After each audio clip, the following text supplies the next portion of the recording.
A veteran scarred by war walked along a quiet creek, haunted by memories he could never silence. But that morning, he froze in his tracks. Tied to a tree with rusty wire was an old German shepherd, trembling, his fur matted, his eyes carrying the same loneliness Ethan felt inside. Round the dog's neck was a collar, and on it a note scribbled in faded ink. "His name is Whiskey. He's too old. I can't keep him. Please forgive me." In that instant, two broken souls. One man, one dog crossed paths in a way that would change them both forever. What happened next will bring tears to your eyes and remind you that miracles often arrive in the most unexpected forms. Before we begin, tell me where you're watching from. Drop your country in the comments. I want to see how far this story travels.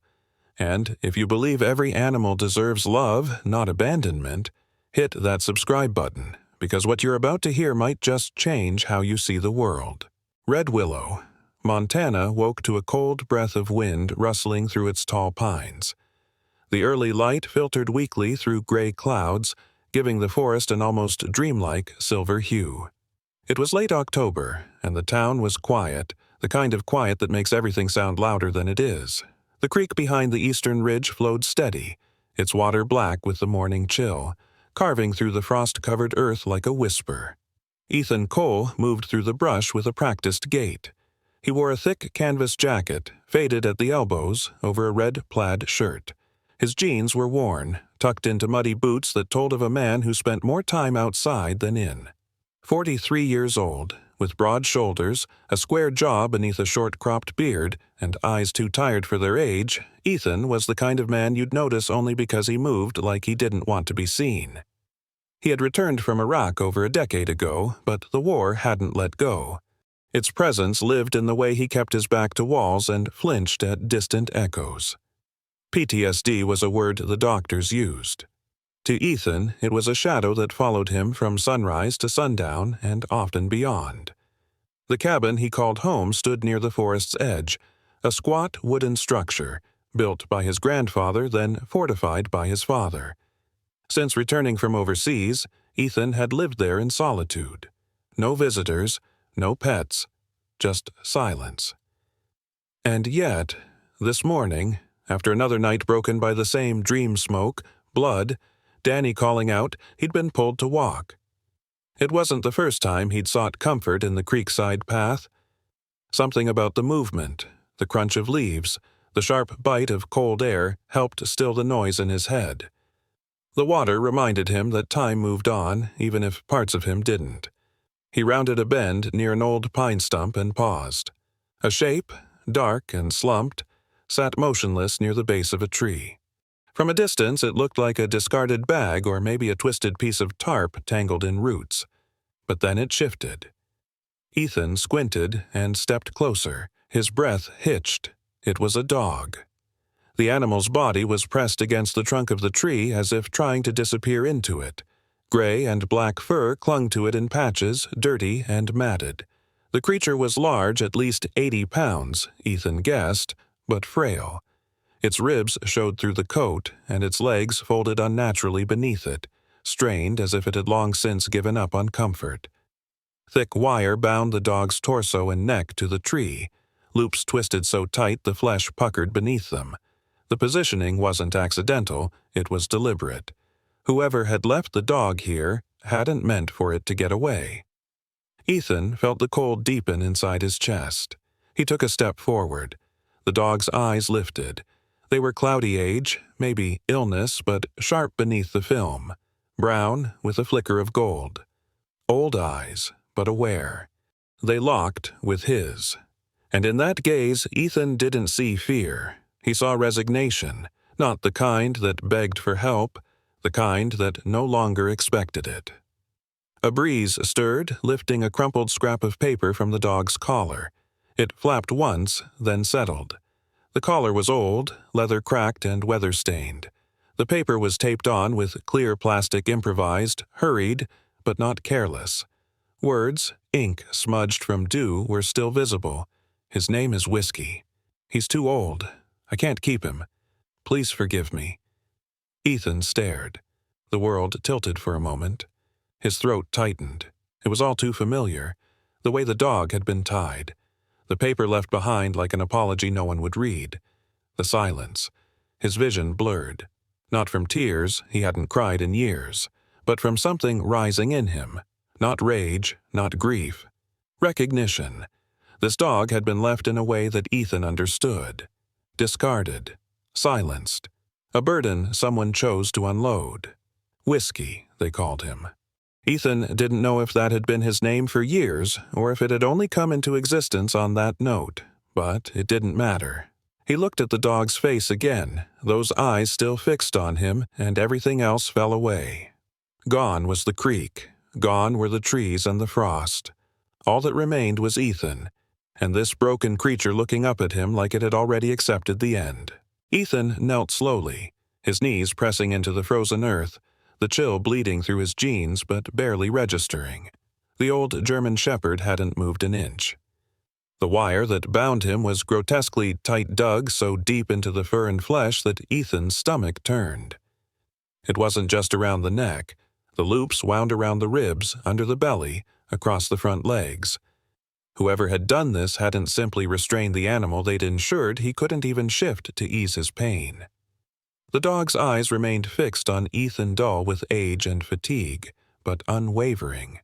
There was no flinch, no growl, no cry. Only a quiet, unbearable patience, as if Whiskey was waiting to see what kind of man Ethan would be. Ethan drew the knife from the sheath clipped inside his jacket. It was an old, sand-worn military utility blade. The handle was cracked in places, smoothed by years of sweat and grit. He had once carved his initials into the hilt in a hot tent under desert moonlight, bored and restless. Danny had teased him about it for weeks after.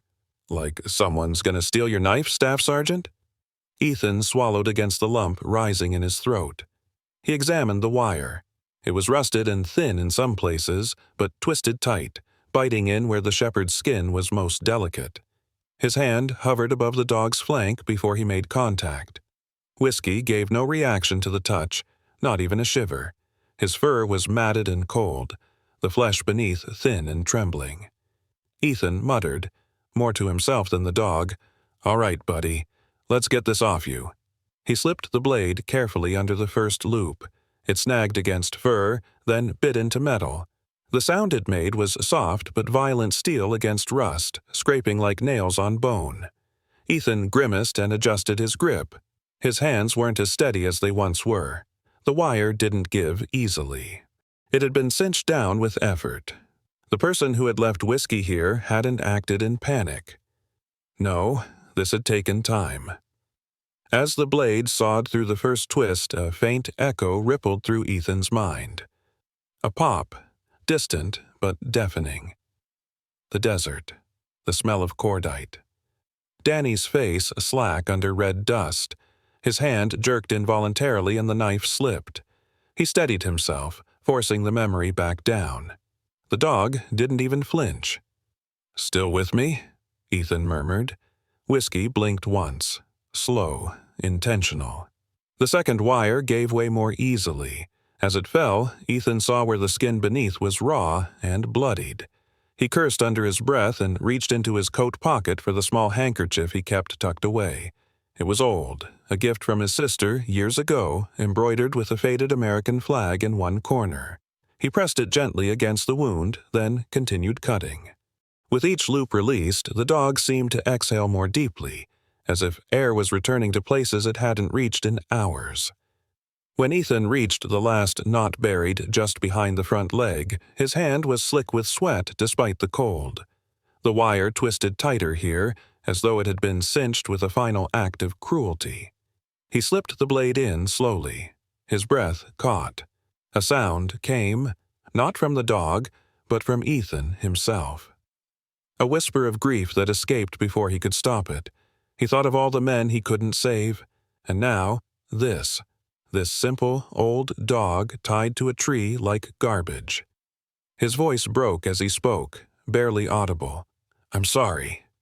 The wire snapped. Whiskey sagged forward at once. His legs gave way completely, and his body folded onto the frozen ground in a tired heap. Ethan caught him gently, lowering the weight with both arms, surprised by how light the shepherd was. Too light. Whiskey let out a sound. Not a bark, not a whimper. A soft exhale, like someone finally putting down a heavy load. Ethan sat down beside him. The cold from the ground bled through his jeans, but he didn't move. He reached down and placed a hand over the dog's shoulder, feeling the shallow rise and fall of breath. Then, unexpectedly, Whiskey shifted. He turned his head slightly and rested it on Ethan's thigh. It was the smallest gesture, but for Ethan, it unraveled something inside. He sat there, fingers still resting against the coarse fur, and felt something that had been absent for years: connection. No words, no expectations, just presence. He looked around the clearing. Snow was beginning to drift down again, the flakes thicker now, catching in Whiskey's fur. The air was growing sharper, the kind of cold that whispered warning. They couldn't stay much longer, but for the moment, Ethan let time stretch. A crow called in the distance. The creek continued its quiet gurgle. Whiskey breathed. Ethan breathed. That was enough. Eventually, he spoke again. "Whiskey, huh?" he said quietly, looking down at the dog's collar. "That's a hell of a name." The dog didn't react, but his tail shifted slightly, brushing against the dirt in a slow drag. "I knew a guy once, Danny. Thought whiskey was the cure for everything. Broken bones, heartbreak, bad luck." He paused. Turns out it wasn't, but he believed it right up to the end. Whiskey's tail moved again, just once. Ethan smiled faintly. He stayed there another few minutes, watching the snow start to gather in small patches around them. Then he looked down at the old dog leaning against him and nodded once. "All right, Whiskey, let's get out of here." By the time Ethan reached the clearing behind his cabin, the snow had grown heavier, settling in soft layers on Whiskey's fur and across Ethan's shoulders. The dog had barely moved since being lifted from the forest floor. He hung limp in Ethan's arms, his breathing shallow but steady. It had been a long walk, half a mile uphill through snow-dusted underbrush, but Ethan didn't stop once. Not because he wasn't tired, but because stopping meant the cold might win. His cabin stood like a tired sentinel at the edge of the woods, a squat structure of aged timber and green tin roofing, one side shielded by stacked firewood, the other bearing an American flag faded nearly white. Smoke rose faintly from the chimney. Ethan had left the fire burning low before leaving that morning habit, not foresight. He was glad for it now. He pushed the door open with his shoulder and stepped inside. The warmth was weak, but it greeted him like a memory. The room was plain.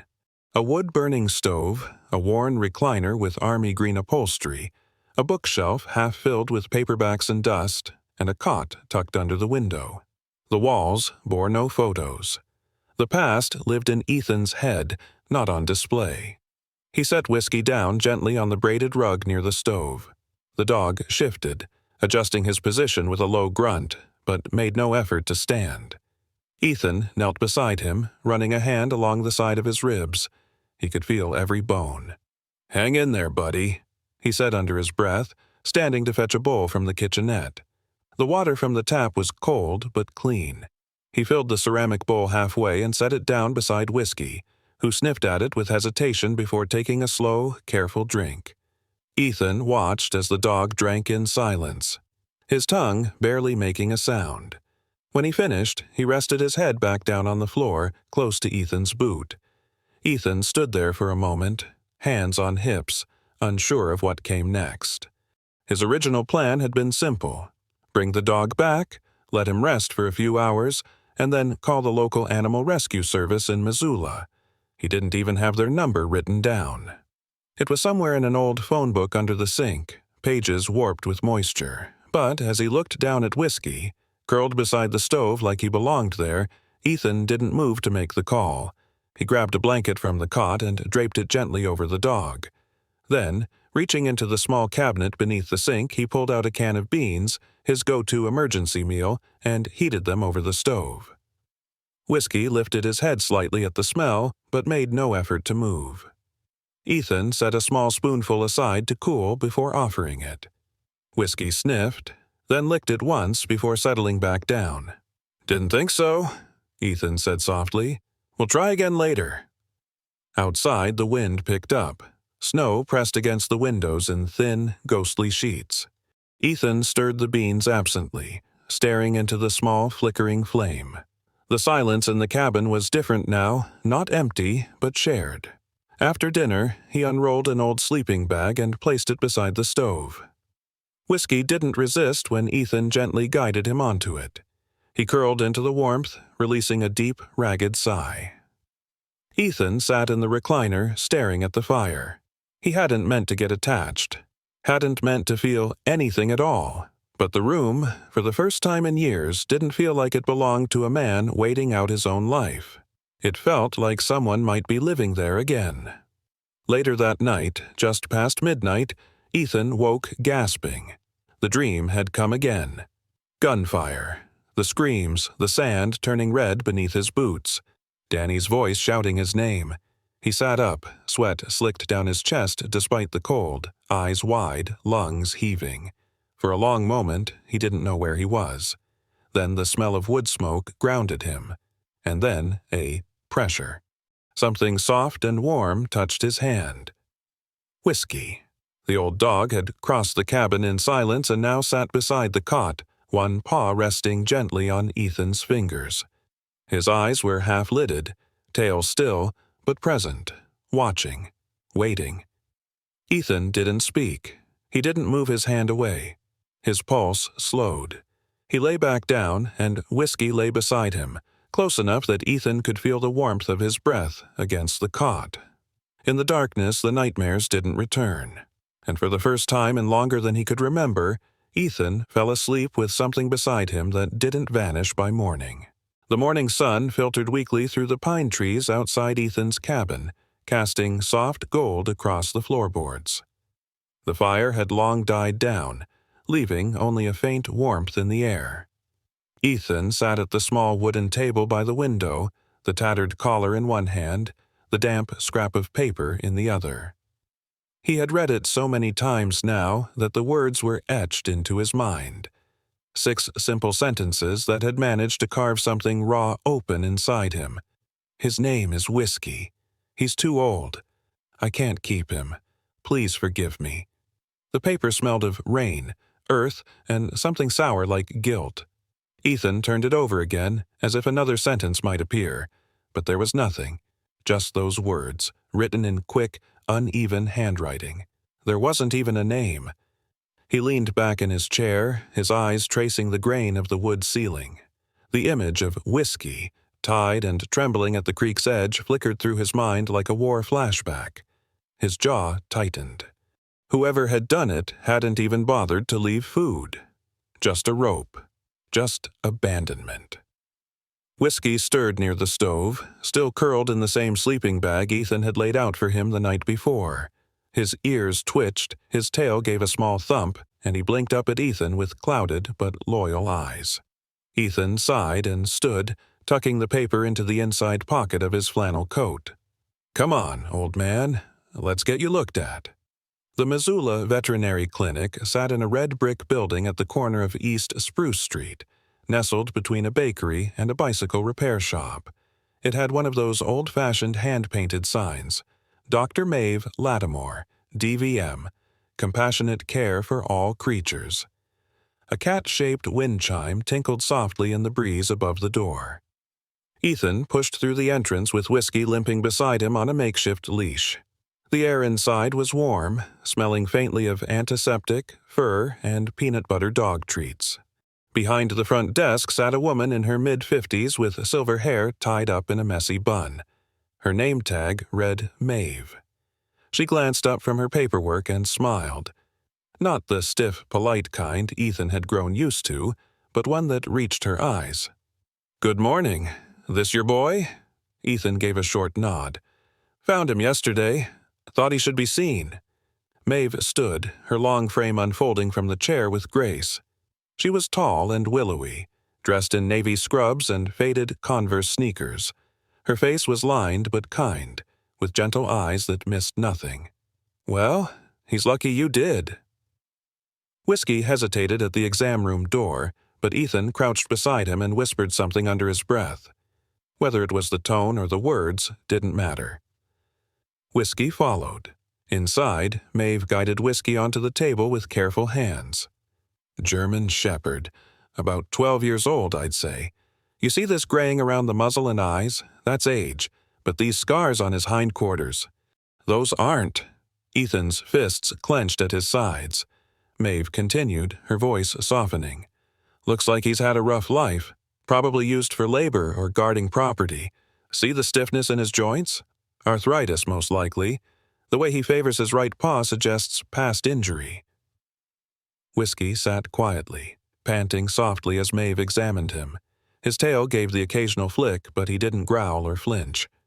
"His heart's strong. He's underweight, but that's fixable. You did right bringing him in."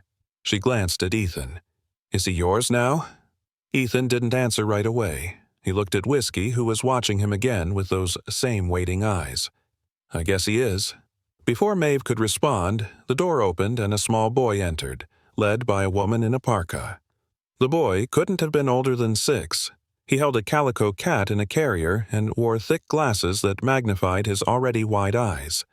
"Benji, sit here," the woman said, guiding him to a bench near the wall. Whiskey turned his head at the sound. His ears perked slightly. As the boy sat down, he looked over at the dog, curious. Without being prompted, Whiskey slowly padded across the room, joints cracking faintly. He stopped beside Benji, who blinked at him in surprise. Then, slowly, Whiskey extended his neck and gently licked the boy's hand. Benji giggled, a bright, clear sound, and reached out to stroke Whiskey's ears. The woman stiffened. "Benji." "It's okay," Ethan said. "He's gentle." Whiskey leaned into the touch, tail wagging faintly. Ethan felt something shift inside him, a tightness easing, like a muscle unclenching for the first time in years. Maeve noticed. "Looks like your boy still has some light left in him." Ethan nodded, lips twitching in what might have been his first genuine smile in years. He looked down at Whiskey. "So do I." The Montana night curled around the cabin like a heavy wool blanket quiet, windless, too still. In the thick silence, the ticking of the old clock on the mantel sounded like hammer strikes, counting down to something Ethan couldn't see but felt creeping beneath his skin. He tossed and turned under the patchwork quilt, drenched in sweat, though the air outside was near freezing. Then the world exploded, or it did in his mind. The boom came first, a deep, gut-shaking thunder that ripped the sky apart. The orange glow that followed filled his vision with fire and loss. Ethan shot upright in bed, gasping like he'd surfaced from drowning.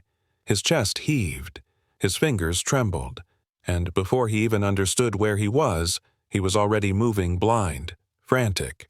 He crashed into the bedroom door, slamming it open, stumbling through the hallway in boxers and a threadbare t-shirt. The wood floor creaked beneath his feet, loud and foreign. He didn't recognize his own house. His lips moved, but no words came, only sounds. Muffled, broken cries of a man still trapped in another place. Then he heard a soft whine. Whiskey. The dog emerged from the shadows of the living room, his old body sluggish but steady. His fur caught the moonlight patches of silver and worn gray, his ribs still faintly visible beneath the matted coat. He didn't bark or panic. Instead, he walked forward and placed himself directly in Ethan's path, like a rock anchoring a river. Ethan froze. His breath came in shallow gasps as he stared at the animal. Whiskey let out a low, comforting whimper and leaned in, resting his scarred head against Ethan's chest. For a moment, everything stilled.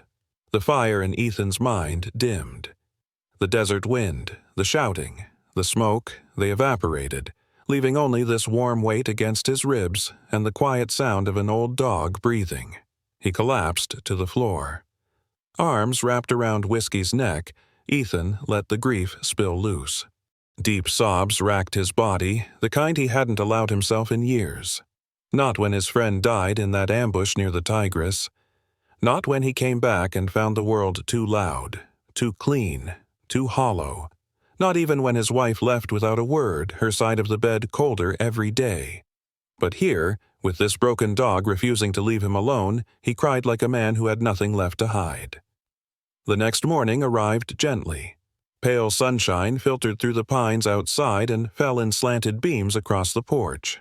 Ethan sat on the front steps, coffee in one hand, whiskey lying beside him with his chin resting on Ethan's boot. They sat in silence, watching the forest breathe. Ethan's eyes were red, his shoulders slouched, but there was a stillness to his face that hadn't been there before, like a storm had passed, even if the clouds still lingered. That was when the neighbor appeared. Helen Brooks was a woman in her late 70s, small-framed and sharp-eyed. She wore a wool cardigan the color of rust and a faded apron dotted with flour. Her silver hair was tied into a neat bun, and her boots crunched softly on the frost-covered grass.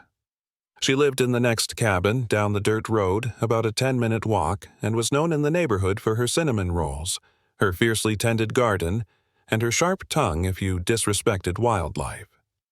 She held a small tin wrapped in a checkered kitchen towel. "Thought I'd bring by some breakfast," she said, without waiting for an invitation. Her voice carried the confidence of someone used to being needed, even when she wasn't. Ethan stood a little awkwardly. "That's kind of you."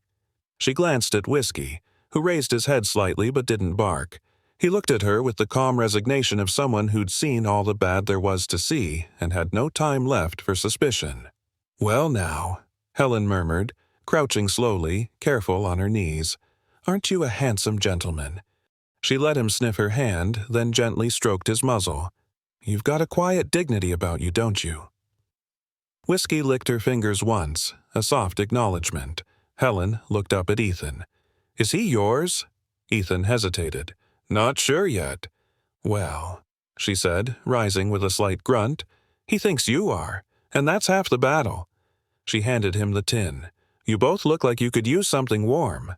He accepted it with a small nod. "Thank you." Helen studied the two of them for a moment, man and dog, both scarred, both silent. Then she smiled, not with pity, but something gentler. "Maybe you both saved each other," she said, and turned to leave. Ethan watched her go, then looked down at Whiskey. The dog had returned to resting his chin on Ethan's boot, eyes closed, tail giving a slow, lazy wag. "Maybe she's right," Ethan muttered. And for the first time the words didn't feel like a lie. The morning air carried a bitter chill, even as sunlight shimmered across the frost-covered pine needles like powdered sugar on glass. Thin wisps of mist hovered above the creek, twisting like ghostly ribbons between the branches. Ethan zipped up his weathered brown jacket and glanced down at Whiskey, who stood beside him with quiet anticipation. It had been nearly a week since that night, the night when Whiskey stood guard during his nightmare, the night when the old soldier had finally broken open. Since then, something had shifted. Not dramatically, but enough. Enough for Ethan to consider returning to the place where it all began. "We're going back," he said softly. Whiskey, now more steady on his feet thanks to rest and proper food, tilted his head slightly. His ears, worn but alert, twitched as he sniffed the air. The scars along his ribs were still visible, but the bruising had faded. He moved with the gait of an aging sentinel, slow, deliberate, but with a pride no hardship could erase. They followed the narrow footpath behind the cabin, weaving through the same stretch of pine woods that had once felt more like a trap than a refuge. Ethan's boots crunched against the frozen underbrush. Whiskey walked beside him, his breath fogging gently with every exhale. The creek soon came into view, winding through the trees like a silver vein. The same spot. The same crooked tree with its twisted trunk leaning toward the water like an old man whispering to the stream. And the memories hit Ethan like cold wind. The image of Whiskey tied there, motionless. The ragged note, the look in the dog's eyes that had pierced straight through him. Whiskey stopped a few feet from the tree. His body tensed for a moment, muscles tightening under his coat. Then slowly, he took a step closer to the edge of the bank. His nails scraped softly against the rocks. He sniffed the air, then turned and sat, not facing the tree, but the water, as if choosing to see what was ahead rather than what had been. Ethan swallowed the tightness in his throat. He pulled the note from his coat pocket, the same tattered slip of paper once stuffed beneath the dog's collar. Its edges were crumpled, still faintly stained with water and time. He had read it more times than he could count, turning it over in his mind on sleepless nights. His name is Whiskey. He's too old. I can't keep him. Please forgive me. Forgiveness. It was easier to give to a dog than a person, but still, something in Ethan knew this chapter needed closing, for Whiskey and for himself. He pulled out a small glass jar, one he'd taken from the kitchen, cleaned and dried. Gently, he folded the note and slipped it inside, then screwed the lid shut. With his bare hands, he began to dig beneath the roots of the crooked tree. The earth was stiff with frost, but it gave way. Once the hole was deep enough, he placed the jar inside and covered it back up. No ceremony, no speech, just a quiet moment, the creek bubbling beside them. Then he pulled a pocket knife from his coat, the same one he'd used to cut Whiskey free, and carved into the bark of the leaning tree. Whiskey is home now. A sound broke the silence. Laughter, young voices drifting through the trees. Ethan looked up to see a group of teenagers walking along the far side of the creek. 4 of them, 3 boys and a girl, all around 15 or 16, bundled in puffer jackets and beanies, their breath puffing in clouds as they kicked at the snow and joked loudly. "Whoa, cool dog," one of them called, pointing at Whiskey. The girl, tall and freckled with a knitted purple scarf and curious eyes, approached the creek's edge cautiously. "Can we pet him?" Ethan glanced at Whiskey. The old dog stood, stretched slightly, and then made his way across the narrow wooden bridge that spanned the creek. He moved slowly, his legs stiff, but with purpose. When he reached them, he simply sat, allowing one boy to scratch behind his ears, another to gently pat his back. The girl knelt and whispered something softly, and Whiskey leaned into her hand, eyes half-lidded in calm. No growl, no fear, just patience. Ethan watched in quiet wonder. It occurred to him then, not for the first time, how easily Whiskey could have been dangerous, defensive. And yet here he was, letting himself be touched, surrounded by strangers, tail wagging faintly. Trusting, forgiving, teaching. Ethan felt a strange warmth blooming in his chest. As the kids waved goodbye and headed on their way, Whiskey trotted back to his side and sat again. Ethan ruffled the scruff behind his ears and whispered, "You're teaching me, you know." Whiskey's tail thumped once against the earth. They stood for a long while, watching the creek ripple on until the sun dipped behind the trees and the wind picked up, bringing the scent of pine and snow. Then they turned and walked home. By late afternoon, the sky over the Montana Valley had taken on the bruised hue of impending fury. Clouds churned like dark tides above the pines, and wind slithered through the trees, moaning low and long. Ethan stood on the porch, a steaming mug of black coffee in his hand, watching the storm roll in from the northwest ridge. His cabin, though sturdy, groaned as the pressure dropped. Whiskey had sensed it long before Ethan had. The old dog had been pacing since morning ears twitching, tail low, nails tapping against the floorboards. He sniffed at the air, then sat near the hearth but didn't lie down. Every gust of wind seemed to rattle something loose inside him. Ethan watched him closely. The weather was shifting, and so was the mood. By evening, the storm broke open with the kind of sudden violence only nature could deliver. Thunder cracked like artillery overhead, and lightning stitched across the sky in jagged arcs. Rain fell in sheets, hammering the tin roof of the cabin. Trees bowed and groaned in the wind's wild tantrum. Inside, the lights flickered, then went out. Whiskey bolted. His claws scrabbled across the wooden floor as he dove beneath the heavy oak kitchen table, knocking over a chair in the process. He curled into a tight ball, chest heaving, tail tucked between his legs. A low, pitiful whine escaped his throat. Ethan slowly set his mug down and moved to the table, crouching beside the trembling dog. He didn't speak at first, just breathed slowly, deliberately. His presence was steady. No sudden movements. He knew what fear like this felt like. He had lived inside its jaws. Rain lashed the windows. A particularly loud crash of thunder shook the whole cabin, and Whiskey flinched violently, nearly hitting his head on the table leg. Ethan reached out but stopped just short of touching him. "I'm not leaving you," he whispered, voice low and even. "Not ever." Whiskey's breath hitched, eyes wide with a fear rooted deeper than the present storm. But Ethan held his position grounded, calm, waiting, offering safety, not demanding surrender. Seconds passed. Then, tentatively, Whiskey stretched his front paws out. He edged forward, inch by inch, his nose brushing against Ethan's hand. Finally, with a heavy sigh, he rested his head gently atop Ethan's open palm. Ethan closed his fingers around that warm, scarred head and exhaled. They sat that way for a long time. Storm outside, silence within. The cabin may have been shaking, but in that moment, something far more fragile had stilled. The deep-rooted tremor of distrust, buried in both man and beast.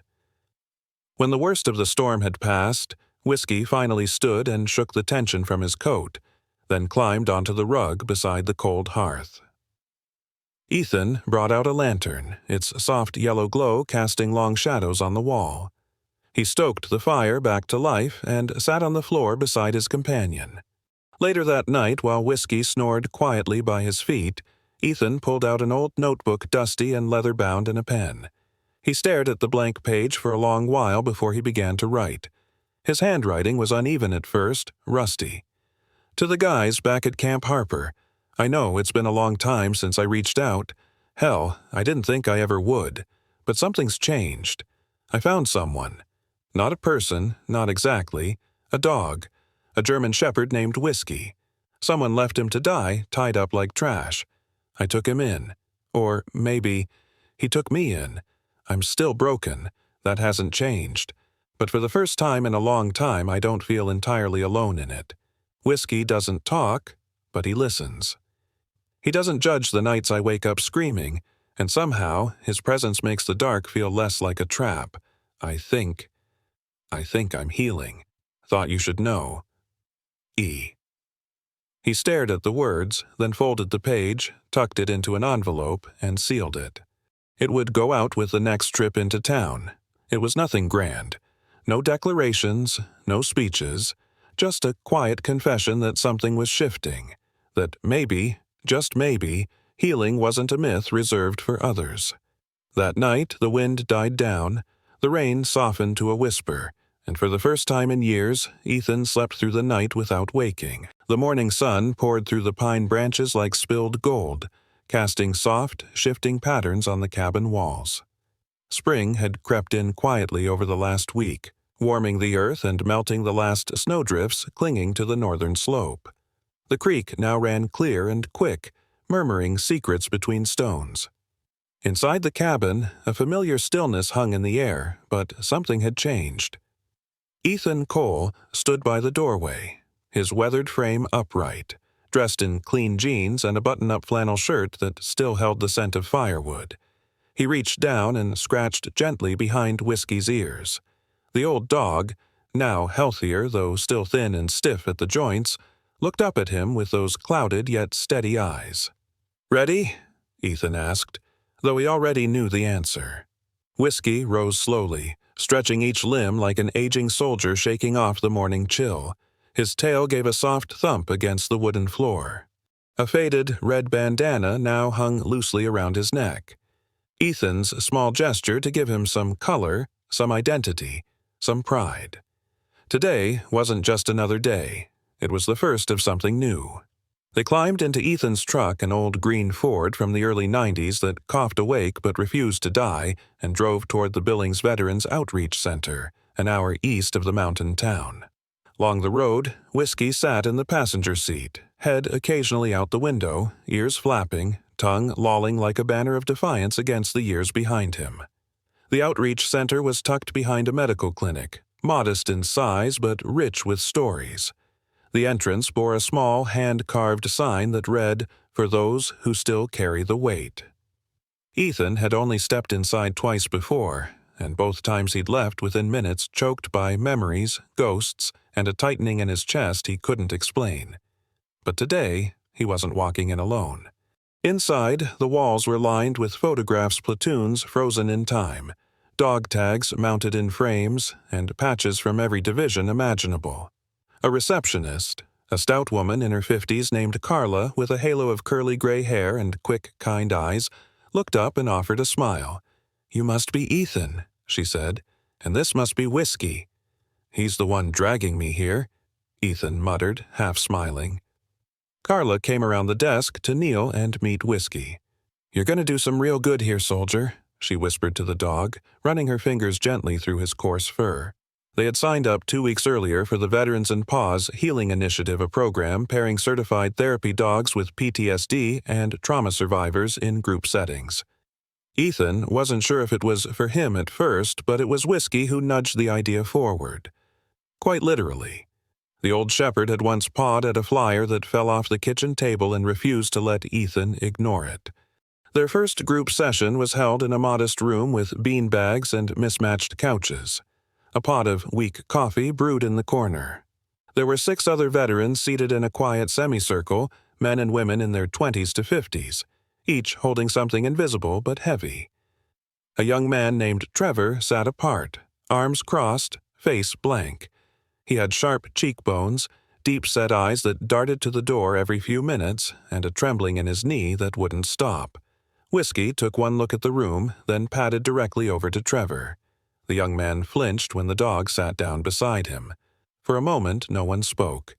Then Whiskey did something unexpected. He gently leaned against Trevor's leg and let out a small, reassuring sigh. Trevor's fingers twitched. Then slowly, awkwardly, he reached out and laid a tentative hand on Whiskey's head. He didn't pet him, just held it there.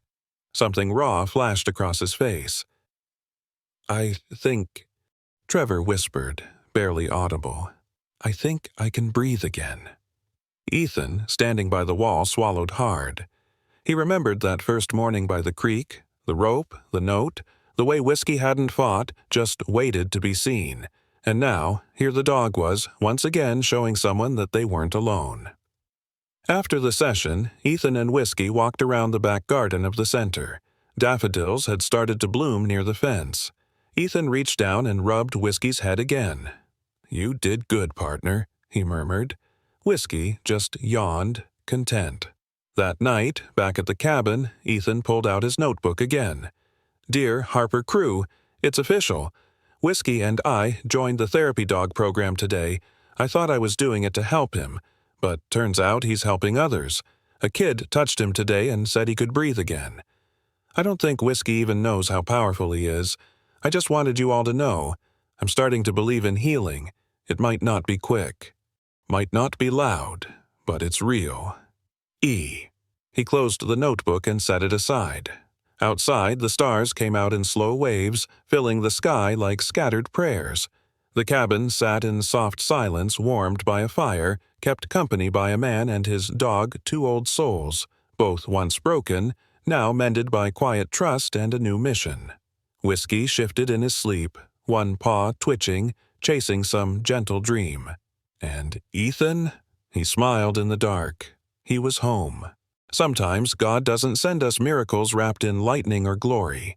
Sometimes He sends them quietly on 4 legs, with cloudy eyes, and a heart that still chooses love after being broken. Whiskey wasn't just a dog. He was a reminder that no soul is ever too lost, too old, or too wounded to be redeemed. Through him, Ethan found healing, purpose, and peace. And maybe that's how God works in our lives too. Through unexpected second chances, through silent companionship, and through the love we give and receive. If you believe that healing is possible, that no one should suffer alone, and that every act of love is a miracle in itself, please share this story. Comment, Amen. If you believe God places the right souls in our path at the right time. Subscribe for more real stories that restore faith in this world.